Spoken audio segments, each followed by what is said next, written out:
जैसे कि आप जानते हैं प्रीवियस को ईयर को देखते हुए इस बार पेपर थोड़ा काफी हार्ड रहा था और फिजिक्स का तो काफी हार्ड ही रहा था। इसकी वजह से क्या रैंक डाउन जाएगी, कितनी रैंक आनी है, कितने पर आप सेफ हैं और कितने पर आप सिलेक्शन ले जाएंगे, इसकी पूरी डिस्कशन बताएंगे बिल्कुल एक फाइनल रिजल्ट के साथ। पूरी लिस्ट हमने बनाई है। तो चलिए देखते हैं कि नीट 2025 में अगर हम दो पढ़ते हैं तो 2025 के बारे में अगर कट ऑफ को देखते हैं तो इससे पहले मैं आपको 2024 का दिखा देता हूं। हमारे नीट 2024 में जो कट ऑफ रैंक आई थी, तो आपको बता दें कि 25,220 रैंक आने वाले बच्चे को वहां पर सिलेक्शन हो गया था। अगर नंबर्स की बात करते हैं तो आप नंबर्स देखते हैं लगभग 652, यानी 652 मिनी कैंडिडेट में जनरल का बच्चे का सिलेक्शन था। वहीं अगर हम ओबीसी की बात करते हैं तो ओबीसी में 25,212 रैंक आने वाले मिनिमम बच्चे का भी वहां पर सिलेक्शन था। और अगर वहां पर नंबर्स की बात करते हैं तो 652 ही सेम ही रहता है। ईडब्ल्यूएस की बात करते हैं तो वो थोड़ा डाउन रहा था और आपकी रैंक देखें तो 28,836 पर आपको सिलेक्शन पा गए थे आप गवर्नमेंट सेक्टर में।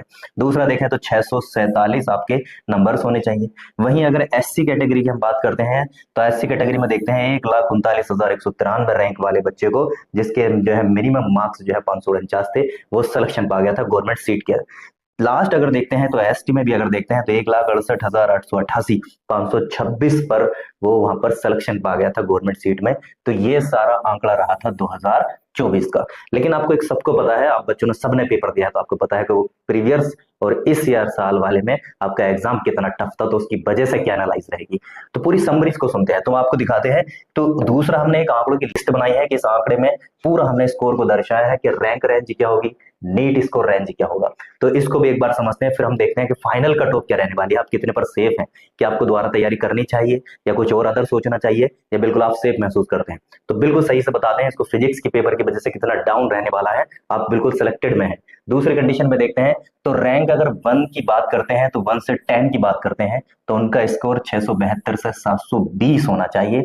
जबकि 720 रैंक लाना एक विद्वान वो कौन होगा, खैर पता नहीं। लेकिन यहाँ पर अगर मिनिमम रैंक देखते हैं तो हमारे 672 से 720 के बीच होना चाहिए। एक 11 से अगर 100 के बीच के रैंक की बात करते हैं तो 650 से लेकर 671 तक हमारे जो है स्कोर होना चाहिए। दूसरी कंडीशन में देखते हैं तो 101 से 500 के बीच देखें तो स्कोर जो रेंज होगी हमारी 630 से 649 के बीच होगी। वहीं अगर 501 से 1000 के बीच बात करते हैं तो 617 से 630 के बीच रैंक होगी। अगर 1000 से 5000 के बीच देखते हैं तो 671 से 615 के बीच, और 5000 से अगर 10,000 के बीच बात करते हैं तो 542 से 570 के बीच आपका स्कोर होना चाहिए। वहीं पर देखें तो एक आपके जो है 10,000 से लेके 20,000 तक, 588 से 541 तक अगर आप स्कोर है तो आप इस रैंक में हो सकते हैं। वहीं 20,000 से 30,000 के बीच अगर देखा जाए तो 515 से 527 के बीच आपकी रैंक हो सकती है। वहीं 30,000 से 50,000 अगर देखा जाए तो 496 से 514 तक हो सकता है। और वहीं 50,000 से अगर 1 लाख तक की बात देखें तो 465 और 495 के बीच अगर आपकी रैंक है तो आप इससे रेडी में हो सकते हैं। वहीं 1 लाख से 2 लाख की बात करें तो 424 से 464 मिनिमम रैंक रहने वाली है, जो यहाँ तक आपको स्कोर दिखाता है। और अंतिम अगर इससे भी अगर आप बिलो हैं तो लगभग आप 2 लाख प्लस के इसमें अकॉर्डिंग होंगे। तो ये एक रैंक आंकड़ा है, ये रैंक आंकड़ा हो सकता है। देखिए चारों तरफ से खबर भी मिल रही है, प्रोफेशनल लोग भी बता रहे हैं, विशेषज्ञ इस बात को बता रहे हैं, और हर बच्चे से भी अगर पता करिया जा रहा है तो हमें ये महसूस हो रहा है कि इस बार जो है कट ऑफ आपका थोड़ा सा डाउन रहने वाला है, क्योंकि थोड़े से पेपर प्रीवियस से देखा जाए तो इस बार थोड़े हार्ड थे।